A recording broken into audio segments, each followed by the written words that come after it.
and I think I'm done with this interview. Wait, well, let me just show you the contract, if I could, Mr. Roberts. Wait, it says here, right in the contract, that the verification is supposed to be done by DBT, that you paid them $4 million. Don't you, it could look to other people that you paid $4 million to purchase this election for the Republican Party. Mr. Roberts?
He is an honest, equitable, hard-working man, and that's why we've supported him unequivocally.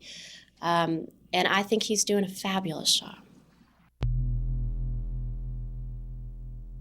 It's, of course, common to say George W. Bush is, dumber than a box of rocks. But that misses the point about who George W. is. Yes, he doesn't have the brain muscle to do any heavy lifting, that's clear. But at the same time, that's not his purpose. Iraq is free.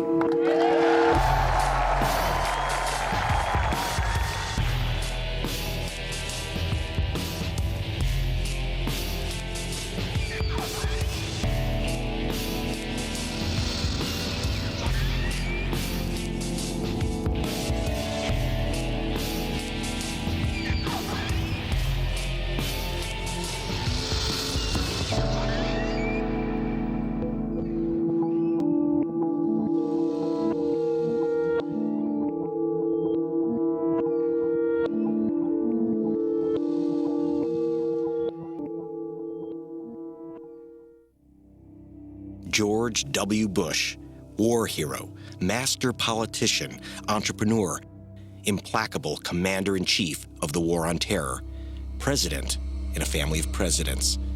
For BBC Television and the Guardian papers of Britain, I've been tracking the Bush family for years. In politics, power, turning a profit. These are masters of the game.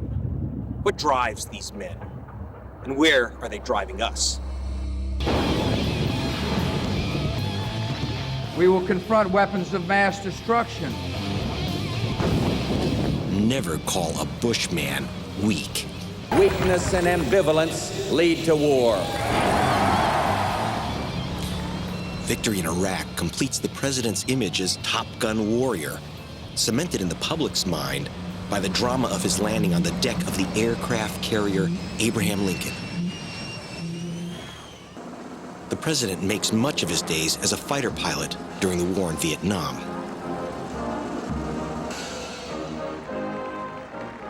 Did you see him landing the jet on the Abe Lincoln? I thought that was one of the neatest things I had ever seen. And watching all of the soldiers on that deck with their commander-in-chief and then having him wade in and having just seeing that interaction, I just thought that was fabulous. Fabulous to the Yale man, but not to some Texans. It was a cheap political stunt. It was not his airplane, it was the taxpayers' airplane. They had to get the aircraft carrier to turn around so that they would get the proper view that they wanted for the cameras of Bush landing and standing before the brave troops who had indeed put their lives at risk. Here's this politician who didn't have the guts to go do it himself, go out and put on our uniform, go out on our aircraft carrier and grandstand as if he's some type of hero. Vietnam, 1968. Young Americans by the thousands are drafted. And while they had tough days in the jungle, some kids at Yale were having a tough day on the golf links. A long time ago. That's the president. It's me. Haven't changed a bit. And that's Robert Dieter. Wow. All very accomplished golfers, as you can see. And how come you don't wear a hat? I don't know. I just don't wear a hat. I want to look different, you know. I'm always amazed at what I see on the television, that persona and the public one and the scripted one, as opposed to the one that we knew in college and know now, where he's a very down-to-earth, relaxed, witty, funny guy. So did you talk with your roommate about the war in Vietnam being drafted? I think so, yeah, as I remember it. The military choice was something that all of us at that point were going to have to face in one way or another. Mm-hmm. Did you sign up, or did your number come up in the lottery for the draft? No, I was just planning to enlist because at that time it was just inevitable that you were going to get drafted. But the draft wasn't inevitable for the son of Congressman George Bush Sr. Hey, this is Bob Reddy with your National Guard Hope. And I want to tell you that the story of today's Army and Air National Guard is something all Americans. What Bob Hope doesn't mention is that getting into the Guard is a way of getting out of Vietnam. With just 12 days to go before he became subject to the draft, George Bush applies for the Air Guard. The problem for George was there are 100,000 would-be draft dodgers lined up ahead of him. For George W. Bush to get into the Texas Air Guard, safest unit in the military, he had to take a test. And he scored out of a possible 100, 25. Just 1 point above too dumb to fly. But that didn't stop young George from getting that plum position in the cockpit. To find out how low-score George got the Top Gun job, I spoke with fighter pilot Bill White. So, Bill, this is the plane you actually flew? Yes. And you flew one of these onto one of those? No one, to my knowledge, has ever gone into the Air National Guard as a non-pilot and gotten pilot training in the Guard. That's completely unprecedented. Never happened in the history of the Guard. Every pilot that ever has served in the National Guard legitimately paid their dues, spent 3.5 years to 5 years flying on active duty. And only then were they a candidate for admission to the National Guard as a pilot. Privilege has a price, paid by others. We were sent there to defend our liberties. And to find out that the politicians who sent myself and the other young men to put our lives into harm's way were working a personal, selfish agenda instead of a national agenda is anathema to everything that we fought for and stood for. Yeah, it hurts me to this day to think that we would be manipulated or that they would abuse their authority. That they'd stand on television or on the flight deck of an aircraft carrier in a flight suit and be called a leader. Leadership entails responsibility. That's the whole connotation of leadership. It's service. It's giving of yourself. And that's what's killing me about this is I see that the whole system has been turned on end. We have the weak leading the strong. So how did young George Bush get the job of defending Houston from Viet Cong attack, despite a score of 25 out of 100? The answer dropped onto my desk in Washington. I got my hands on a letter from someone who explained how the draft dodge fix was done. It says, George Bush leaped over thousands of young men, some of whom died in Vietnam.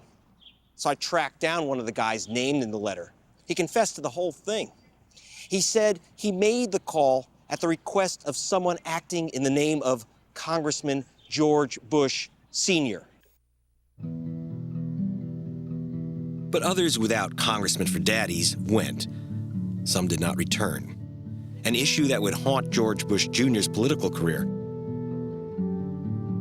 Not just whether he dodged the draft into the Guard, but also whether he even showed up for duty. We're here today to offer a $1,000 reward to anybody who can bring tangible evidence to us, records showing us that he attended Guard duty while he was here in Alabama. No one's claimed the reward, so I figured I'd pick up an easy $1,000 by getting George Bush's Vietnam War records in Houston. Camp Mabry, HQ of the Texas National Guard. This is where the Vietnam War records of fighter pilot George W. Bush were supposed to be kept. But they're missing. Who can we talk to about these disappearing records? I think you ought to listen to what the general said, who was in charge of my unit, and he said there was no preferential treatment given. But it's very difficult to talk to George's general. The general is dead. So I drove down to an Abilene, Texas cattle ranch to meet with the general's assistant, Lieutenant Colonel Bill Burkett. He was very familiar with the records that would prove whether young George served his country. This is 28 years of a military career, all boiled down to paper. This is the retirement points. All of these are orders. But Bush's military records are oddly incomplete. What happened to those papers? Lieutenant Colonel Burkett was working in the Air Guard headquarters at Camp Mabry, talking with the general, when a telephone call came in from Governor Bush's people. They wanted to assemble all of the governor's files. They wanted to make sure there was nothing in there that would embarrass the governor. That's as accurate as I can put it. And you heard that off the Yes. voice box yourself? Yes. The call came in from this woman's office, Karen Hughes, Governor Bush's chief of staff. Now, they wouldn't go along with a call from a politician and actually clean the files, would they? Yes. They would? Yes. Did they? Yes.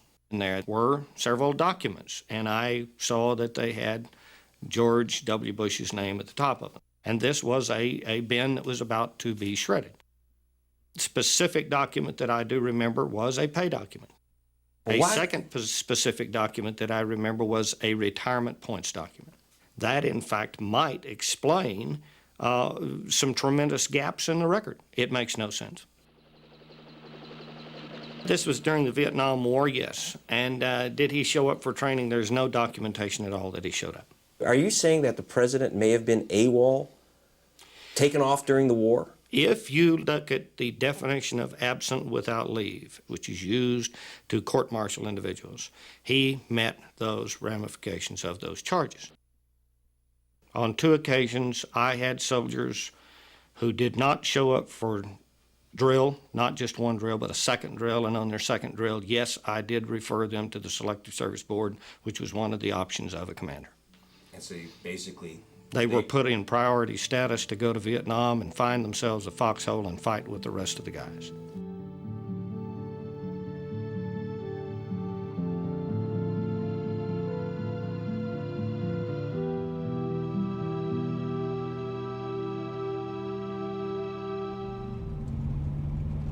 His military career at an end, Bush eventually follows his daddy into the family businesses, oil, and in 1978, politics in Midland, Texas.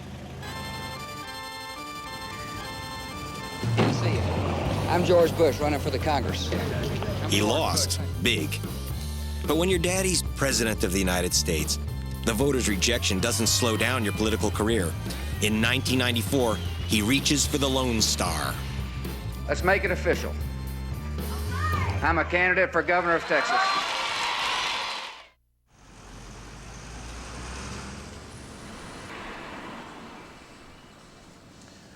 By 1995, George W. is living here in the Texas White House. He's governor of the Lone Star State, but he wants the bigger house. It's an ambition that's in his blood.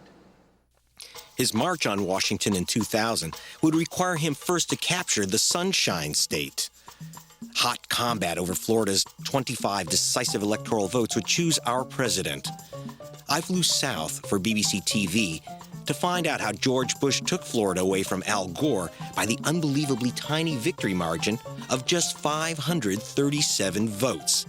At least that's the official count. And it doesn't hurt that the man who's in charge of the count is also named Bush. My brother, George W. Bush, the next president of the United States. Governor Jeb Bush promised Florida to his brother, as did this woman who also swore to deliver the state, Katherine Harris, both Florida's Secretary of State in charge of the vote count and chairwoman of the George Bush for President campaign. Nevertheless, Al Gore was running ahead of the Bushes because 250,000 African Americans lined up to register to vote.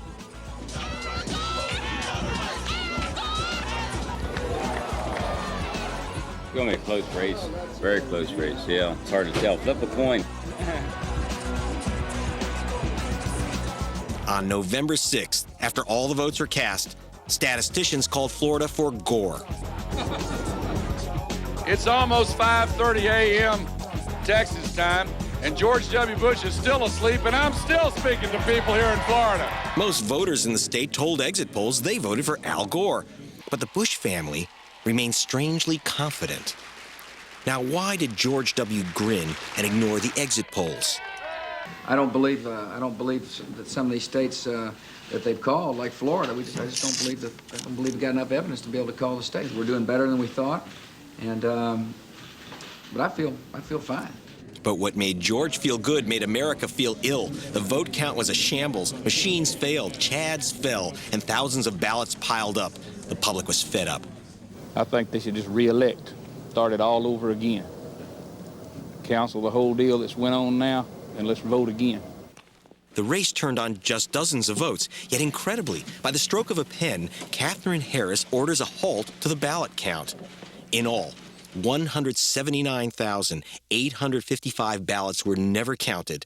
And here's the key. More than half of those not counted were cast by black voters. In fact, in Florida, an old Jim Crow segregation state, the nasty little secret of Jeb Bush's government is that, according to this U.S. Civil Rights Commission report, a black person is 1,000% more likely to have their ballot thrown out, not counted, than a white voter.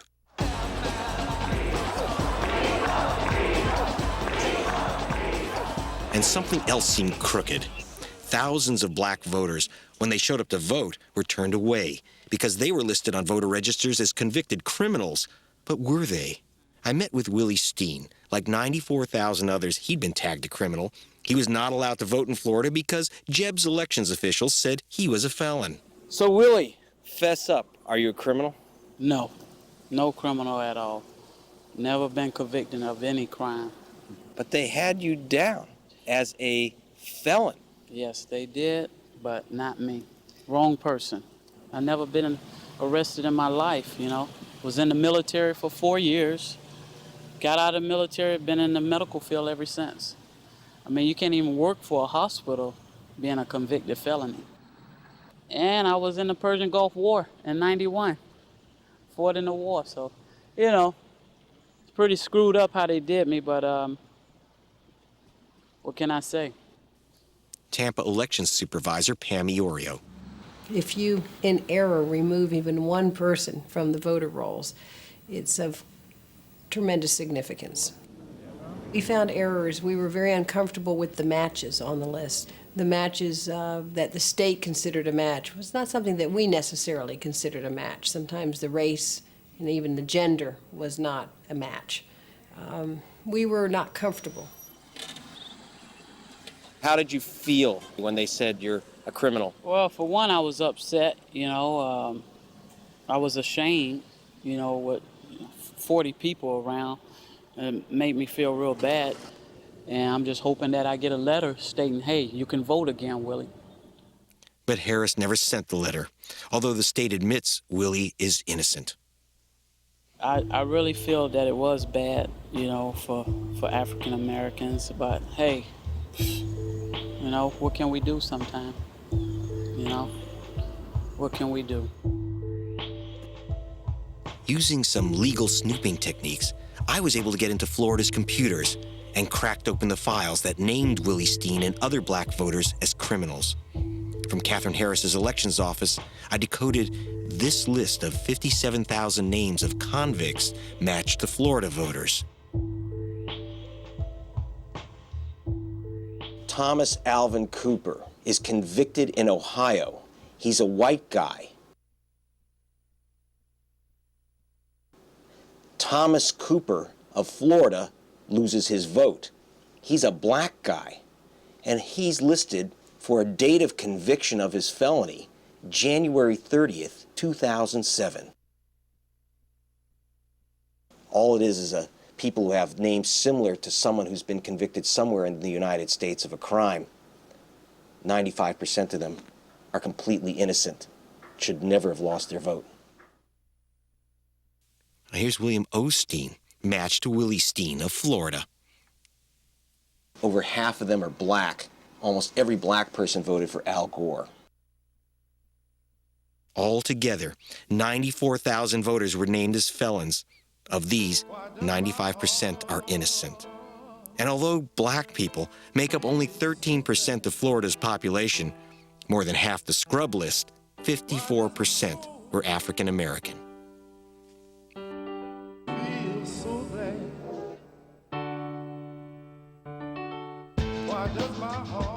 I flew to the state capitol, to Governor Jeb Bush's office tower, to find out who came up with this fake felon list that elected our president. All those innocent black voters, thousands who lost their vote. Was it just a coincidence? Not according to this document, which fell into my hands, which proves that the election was signed, sealed, and delivered long before any ballot was cast. The state hired a company called DBT Choice Point. This document, marked confidential and secret, indicates that the company was paid millions to create lists of criminals who should be barred from voting, and then verify that those lists were correct. But Florida state officials told Choice Point not to bother verifying the names, despite Choice Point warnings that it could mean thousands of innocent people would end up losing their vote. And first brother Jeb Bush is also implicated in the illegal voter purge. His office blocked the registration of 50,000 new voters, almost every one a Democrat. In this letter, Jeb's office denies the letter exists. At the heart of the felon fix is this man, Katherine Harris's aide, Clayton Roberts, Harris's director of elections. I took my BBC television crew to Florida's Capitol building to meet up with Harris's operative. 18th floor, Division of Elections. We've come to ask Mr. Clayton Roberts, the director, a few questions. But when I began to ask him about the documents marked secret, he became a little uncomfortable. We have a statute that says we have to have a private company to do this. We put it out for bid. They got the bid. And I think I'm done with this interview. Wait, well, let me just show you the contract, if I could. Mr. Roberts, wait. It says here, right in the contract, that the verification is supposed to be done by DBT, that you paid them $4 million. Don't you, it could look to other people that you paid $4 million to purchase this election for the Republican Party. Mr. Roberts? Instead, Mr. Roberts called in the state troopers to remove us from the governor's office building. It's interesting here, huh? Oh, man, never dull moment. Y'all have a good one. Now that the votes are counted, it is time for the votes to count. In accordance with the laws of the state of Florida, I hereby declare Governor George W. Bush the winner of Florida's 25 electoral votes for the President of the United States.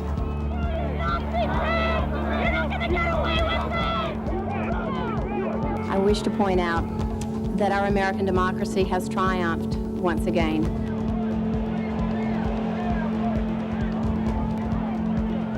It is a special day for America.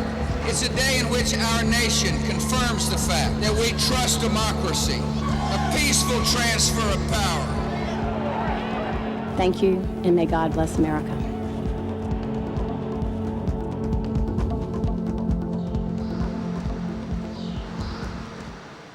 To the corporations that put him into the White House, George W. Bush was an investment that paid off big time. Take that company that came up with the phony felon list, Choice Point. They got it 95% wrong, but they didn't get the boot. They got the big no-bid contracts, including one for $67 million to help Bush fight his war on terror. And they weren't the only company helpful to Bush's election to hit the White House jackpot. George W. Bush, as governor and now as president, is an absolute corporate wet dream. dreams and schemes hatched in these glass towers of Texas. Looks powerful, looks invincible. In fact, it's the gravestone here in Houston of what was the largest power corporation on this planet, Enron. Here's something that caught my eye. Bush takes office. Just 3 days later, he signs an executive order that raises the price of electricity in California. Nearly bankrupts that state, but earns these guys billions. Now, why would our president do that?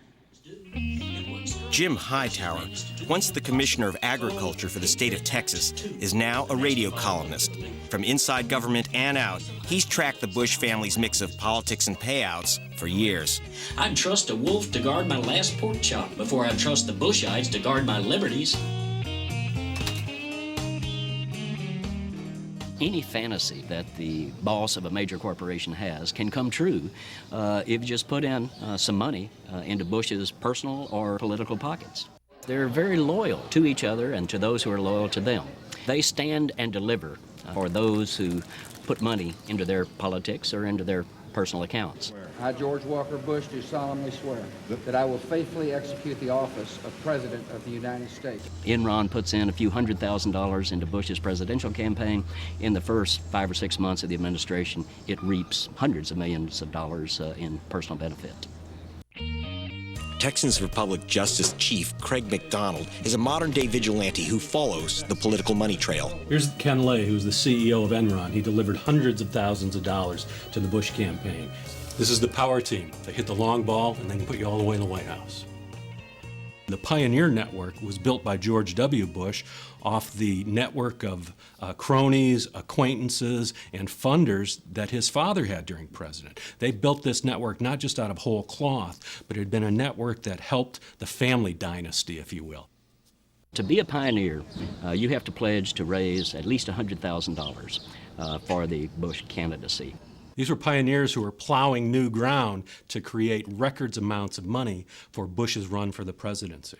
The legal limit for anyone to give to the campaign is $1,000. So the way they get around that campaign limit is you get a corporate executive who wants favors from the incoming Bush administration, who will tap his family, extended family, corporate colleagues, country club pals, golf buddies, etc., raking up $1,000 checks and bundle them up into $100,000 plus contributions to George W.'s presidential ambitions.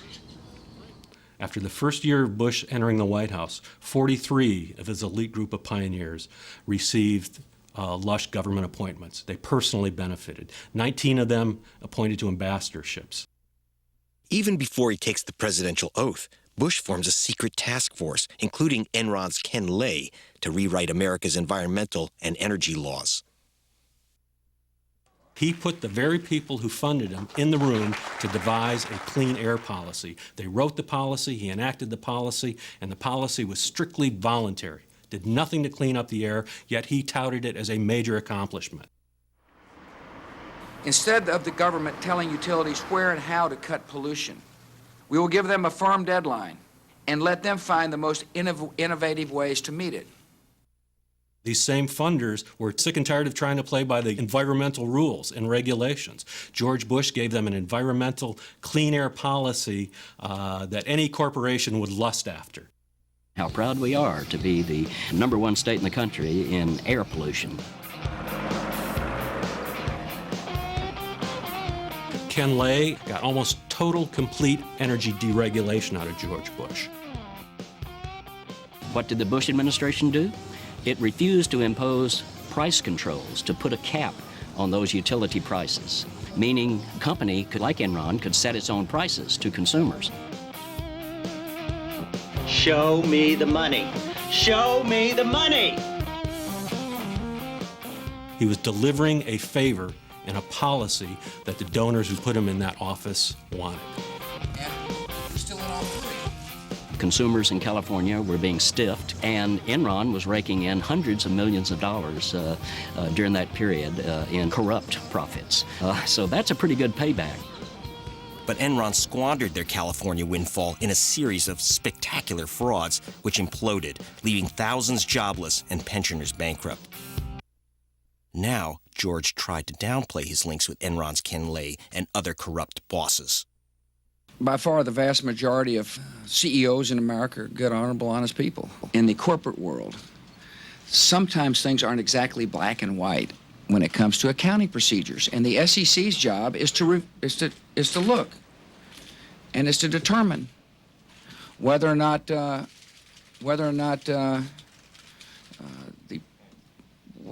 decision by the auditors was the appropriate decision. Ken Lay, whom George W. fondly called Kenny Boy, was the major campaign contributor to George W. Bush, and they exchanged Christmas cards with each other. Ken Lay was very personal, very close with the Bush family. I do know that Mr. Lay came to the White House early in my administration, along with I think 20 other business leaders to discuss the state of the economy. It was just kind of a general discussion. I have not met with him personally. I've gotten my hands on a video of an Enron retirement party for one of Ken Lay's colleagues. It stars both Presidents Bush, more than happy to say a few encouraging words for their family's top campaign contributors. You have been fantastic to the Bush family. I don't think anybody did more than you did to support George. Don't leave Texas. You're too good a man. I appreciate your service to our great state. I look forward to working with you to make Texas a better place. Good luck in anything you do. You're a good Texan. Austin, Texas, Capitol Hill. It's here where George W. clinched the deals that got him into the White House, where he learned his own particular brand of politics, Texas style. And where the big guns of Austin have their offices. Across from the Capitol, I found one of these, Ken Lay's former lobbyist, Andrea McWilliams. She and her husband sell their political connections to the Texas corporate elite. And they also rounded up over $100,000 in contributions for George W. Bush's presidential campaign. Why? If every person in the United States could meet President Bush, they would understand why we have the level of support personally that we do for the president. He is an honest, equitable, hard-working man, and that's why we've supported him unequivocally. And I think he's doing a fabulous job. And I love the phrase, government if necessary, not necessarily government. And, I think of that, and I think of President Bush, because, there are some things that government can do well. In the business environment and in Texas, I think those things, there are few things, but the rest should be left to the private sector. I crossed the hall to meet another lobbyist. In a room blue with smoke from Havana cigars, Nick Kroll gave me a different view of the influence game. For a cocktail? Yeah. Why not? Cheers. Damn fine whiskey. Now, do you ever use that as a mechanism for getting what you want in the legislature? The second most important, third most important tool in politics. Well, what are the others? Guns and what? Money's probably number one, but whiskey's a close second. And what's third? Love, I guess. Get our lobby tools ready. That makes the point. Do you have a few enemies here? Sure. I'm a minority. I'm a Democrat. An endangered species, huh? That's right. The simple process of getting things done in Texas, how important is cash in getting legislation through? Well, it's the fuel of politics. I mean, that's how you get people that identify with your views elected. It is probably unseemly in many ways because I could give you $100, $200, I could give you as much $100,000, $200,000, as much money as I want, and obviously that's going to have some effect on how you treat me. Say, come on now. You are representing guys like Enron. You're saying that these companies make that type of investment and don't expect a return?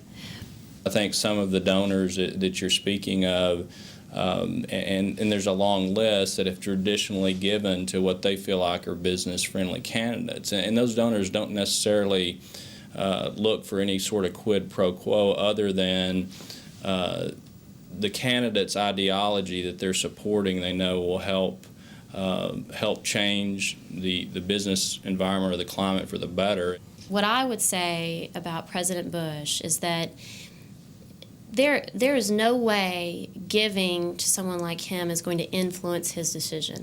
There's no quid pro quo. Sounds like bullshit to me. Only cost $250,000 to cheat, lie, and steal. Well, it might be more profitable to steal. So this is kind of the Wild West of campaign contributions? It is the Wild West. It's the old saying, money talks and bullshit walks. And money talks very politely to the Bush family. Not just the campaign cash for George W. and Brother Jeb. There was $1 billion the U.S. Treasury pumped into Brother Neil's bank, Silverado. And there's Brother Marvin. His investment funds are fattening on contracts for the War on Terror. And Daddy, Bush Sr., became the first ex-president to sell his Oval Office connections for cash to oil companies and arms dealers. The Bushes are like other American dynasties, the Kennedys, the Rockefellers, but they've taken the game to a whole other level. See, the money gets them office, then the office gets them even more money. Call it the Bush cycle. And it's still rolling along.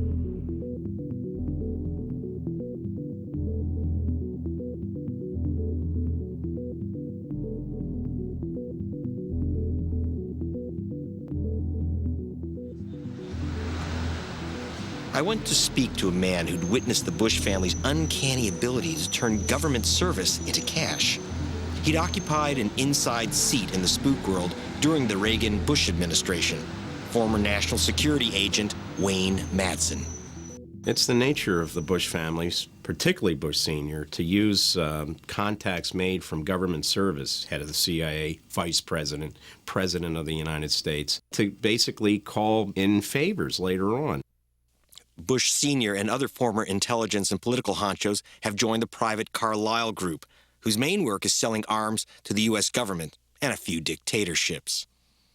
Carlyle uses Senior Bush to make entrees to various government offices around the world, to presidents and prime ministers and kings, sheikhs, emirs, sultans, what have you. But what Bush Sr. gets in return is he's part of these lucrative contracts, and he uses his connections to funnel the money into the Bush family coffers, which finds its way into the Bush campaign machine.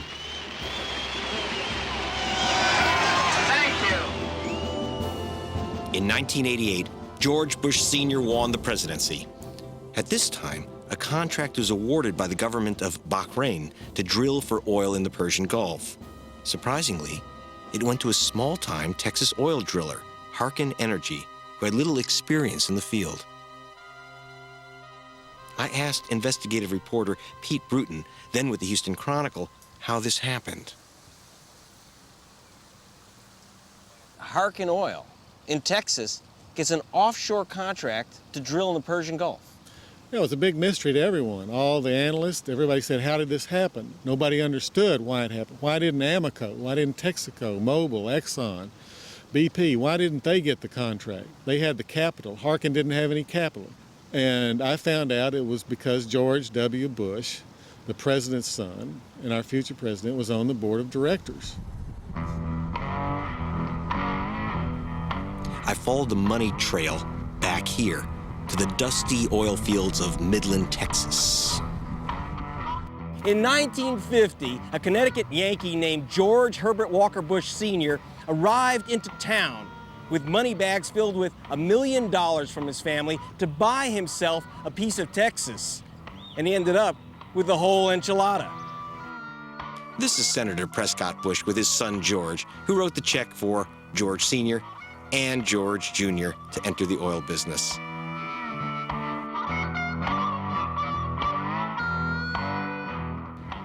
There's the Lucky Sperm Club. You know, those that were lucky enough to be born into a family with substantial resources. So this is where it began for our president in the oil business. That was where I first met George, when he had his company Arbusto. Arbusto, that's Spanish for Little Bush. There in the 8th floor of the petroleum building. It also got the nickname Arbusto. It was the first of 4 companies that went belly up.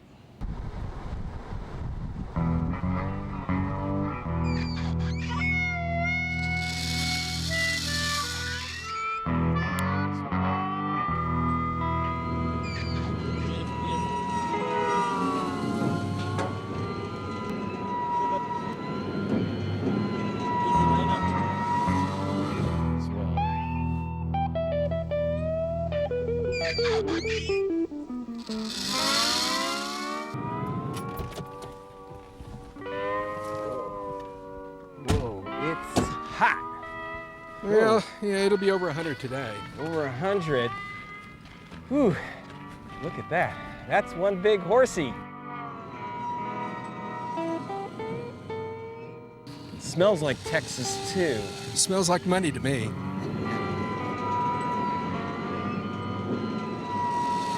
Harkin Oil will suddenly get this contract to drill offshore from the government of Bahrain, from the Arabs. They beat out Amoco Oil. Is that a little unusual? Well, it's awfully unusual for a small company to get an offshore concession like that. You think maybe that they picked up the contract because George W.'s father was president of the free world? It certainly didn't hurt.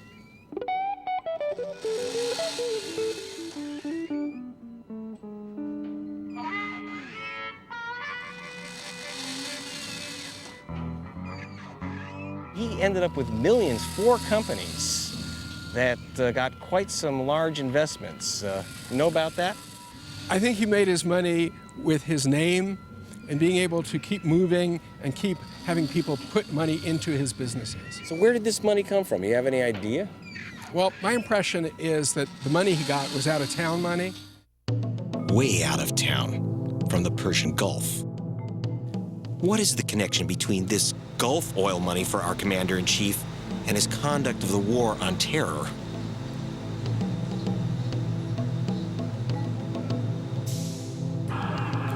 After September 11th, the president had tough words for those helping terrorists. And the people who knock these buildings down will hear all of us soon. But before September 11th, our president had very little to say to the Gulf nation where the attackers and their funding originated. America's attacked by 15 Saudi hijackers under the direction of a Saudi named bin Laden. I couldn't find a shred of evidence that George Bush knew about the September 11th attack in advance. But why didn't our intelligence agencies know? This document is marked secret and WF, which means it walked its way out of the Washington Bureau of the FBI. It indicates that before the attack of September 11th, agents had wanted to question 2 members of a very powerful family for their connections to a suspected terrorist organization, Omar and Abdullah bin Laden. But the agents weren't allowed to. Now, what makes this family so special that they're protected from investigation? To find out what lay behind the Bush administration's reluctance to look into the bin Laden family, I went back to speak to our fighter pilot, Bill White. He went into business with a mysterious figure, James R. Bath, who managed the U.S. funds of a powerful Saudi family. I met many times with Salim bin Laden, Osama bin Laden's older brother, both in business settings and in social settings. We had parties there where a lot of the dignitaries and big business bigwigs would party with the Arabs. So it was like La La Land. These guys drove around in limousines with suitcases full of cash. It was just amazing.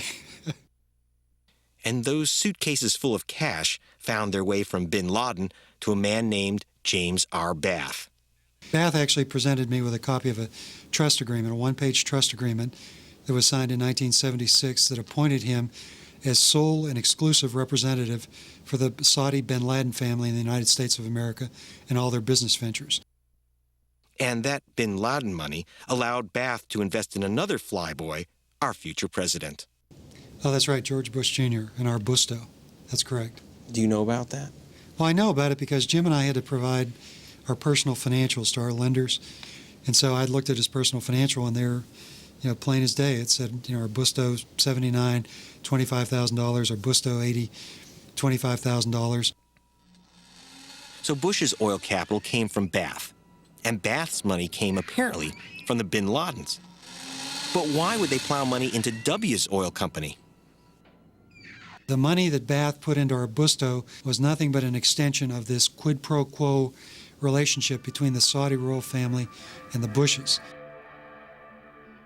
The Saudi royal family was deathly afraid of the Ayatollah Khomeini and the radical Islamic movement. And so at that point in time, they went to the Bushes and said, look, protect us from the Ayatollah and these radical fundamentalists, and we'll give you whatever you want for your campaigns and to fund your kids' business interests, to fight your secret wars. There were other connections between the Bushes and the Saudis. Carlyle Group, which hired both George Bush Jr. and Sr., received major funds and work from Saudi royals and the bin Laden family. Of course, not all of them were terrorists, but the question is whether the dazzle of Gulf money blinded the Bushes to real threats. I met with Stephen Push, whose wife was one of the 3,000 people who died on September 11th. He's a spokesman for the families of the attack's victims, who have been struggling to open government files on Saudi involvement with al-Qaeda. Do you feel that the government is doing all they can to fully investigate what happened? It's been very difficult. The Bush administration originally opposed the idea of doing any kind of investigation whatsoever.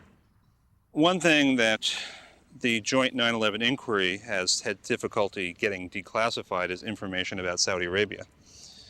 And I suspect that that may be part of the reason why the Bush administration is reluctant to fully disclose what they did prior to 9/11, because even after 9/11, they've maintained a very close relationship with Saudi Arabia. And that may be playing some role, or maybe coloring the president's judgment in how he's dealing with the problem of Saudi cooperation on terrorism. Were the Saudis given special treatment, shielded from investigation into royal funding of terrorist fronts? For some answers, I arranged to meet with Ron Motley, the world's richest lawyer. He beat the tobacco companies and won billions. Now he's using his winnings to fund an international intelligence network to find out who funded the terrorists. Saudis, before September 11th, do you think that they were given kind of a free ride, given a little extra slack about funding terrorism? I believe that. Evidence has been uncovered that in the early summer of 2001, several FBI agents who were tasked with trying to find out how al-Qaeda was getting its money were shut down. The evidence is clear and unequivocal from 1995 all the way through September of 2001. Our agencies were fully aware that part of al-Qaeda's master plan was to hijack a United States airplane and crash it into a site of financial or military power in the United States. Unequivocal evidence. That's now well known. It wasn't well known to the public. It was well known to the FAA and the airlines and to the FBI and the CIA, and it was made known. It was made known. We've developed evidence that's unequivocal that in 1999, in the Clinton administration, dispatched a high official of the National Security Council and a high official from the Department of Treasury to Saudi Arabia and the UAE, and they sat down with government officials and banking officials, laid out the case that the Saudi-sponsored charities and certain banks and certain individuals from the Persian Gulf were giving money to these so-called religious charities, which were funding al-Qaeda's operations. Did those warnings from the United States government continue under George Bush? To my knowledge, there was not an official delegation dispatched by the Bush administration to Saudi Arabia and the UAE and other Gulf states prior to September 11th. But there was certainly a drumbeat of information coming our way that al-Qaeda planned a major operation against the United States on our soil. So pressure was taken off the Saudis suspected of backing Osama bin Laden before September 11th. Motley represents victims of the attack, so I asked him if the Bush administration had gone easy on the rest of the bin Laden family. How come airlines were allowed to take the bin Laden family out of the United States and away from being interrogated by the FBI? Number one. Number two, we obtained from the Bosnian intelligence services, Sarajevo, a copy of what's called the Golden Chain, which listed, Al-Qaeda listed, their most generous contributors, and it included the bin Laden family. The Golden Chain document is evidence that in the early days, some members of the bin Laden family were funding al-Qaeda operations in the Balkans. That document was seized by the FBI and the Bosnian police, and the Supreme Court of Bosnia has authenticated the document.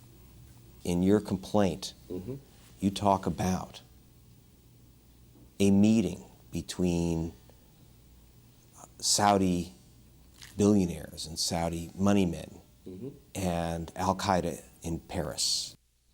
At this hotel, the Monceau Royal, in June 1995, the sheikhs at the alleged al-Qaeda fundraiser included business partners of our president. Motley would not let me state the names, but he verified the guest list. Well, I actually took your list and had someone approach a European intelligence agency and ask if all those people that were on your list, in fact, were at the meeting, and they agreed that they were. What does this administration have to fear about a full investigation of terrorism? I don't know that they do, but maybe they're concerned that some of their friends or some strategic interest might be compromised or revealed to have been sponsors of terrorism. So we're back to the question we began with. Where are this family and their friends leading us?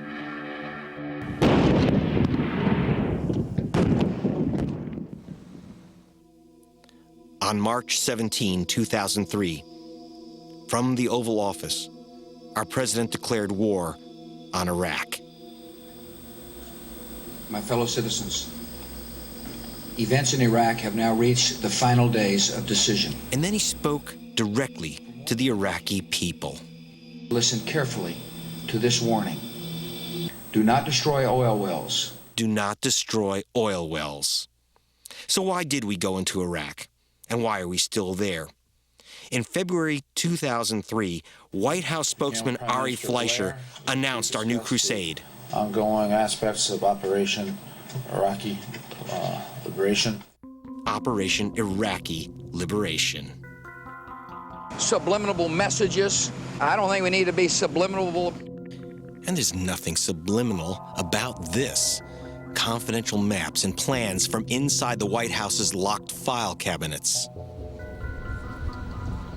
And this is where the Bush cycle leads to this document, which the men in this House would rather you not see. It's the confidential plan written long before the war started to divide and sell off all of Iraq's assets, especially the oil. Especially the oil. George Bush's former Treasury Secretary, Paul O'Neill, charges that Bush began planning the war as soon as he took office. But did the plan go beyond ousting Saddam Hussein to imposing a radical free market makeover of the Iraqi economy? This is General Jay Garner, the man who should know.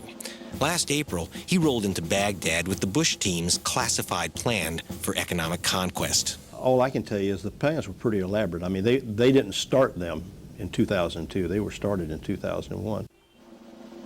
Hundreds of pages of the secretly produced strategy lay out the changes to policies, laws, and regulations to allow Americans to own Iraqi banks and businesses, design Iraq's tax policies, and more. Who was invited in to draw up Iraq's laws? Not the Iraqis. Grover Norquist, the super lobbyist, was called into the inner circle 6 months before the war.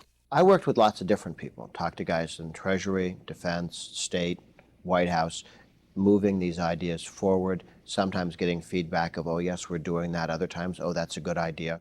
I wanted to make sure that property rights was on everybody's list of things to get done. While the general said elections would have put a halt to killings of Americans, the corporate lobbyist explained why Iraqis should not be allowed to vote for years. Some things predate and are bigger than and are more important than the state being chosen by an election. Privatization, not democracy, was at the center of the secret Bush program, especially in the oil industries. Garner didn't oppose America's buying up the oil fields, but he doubted it would be popular. That's just one fight that you don't have to take on right now. I'm a believer that you don't want to end the day with more enemies than you started with. Garner refused to force the Bush plan down the throats of the Iraqis. He called for elections and was fired on the spot.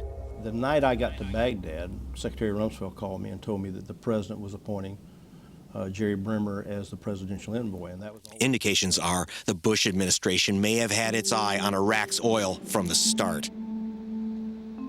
The evidence was discovered by a most unlikely source. Hey, Tom, glad to meet you. Nice to meet you. Great. Tom Fitton runs Judicial Watch, a conservative think tank. I was strongly supportive of the Iraqi war, and I thought it should have been done more quickly, and frankly, there are a few other countries I'd like to go to war on. But Fitton discovered the evidence that Vice President Dick Cheney was going over maps of Iraq with oil company executives. The issue is whether or not the invasion of Iraq was for legitimate national security purposes. And many Americans wouldn't have seen it as legitimate if it was put in terms of, we need to get Iraqi oil. Each of these splotches represents an oil field and a battlefield for American soldiers, and a potential profit center for those who created the Bush family fortunes.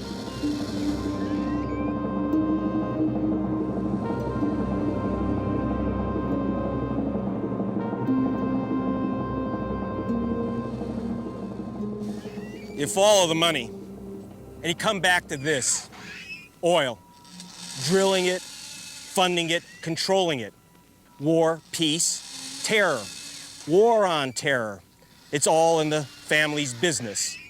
And in this business, oil is thicker than blood.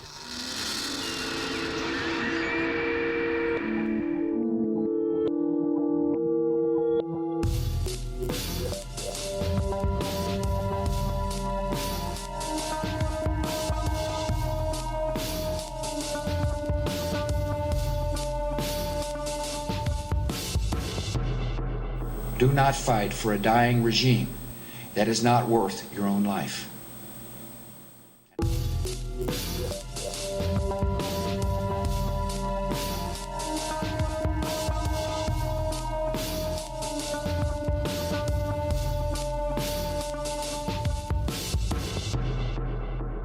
Should I threaten our national security interests, there will be reprisal.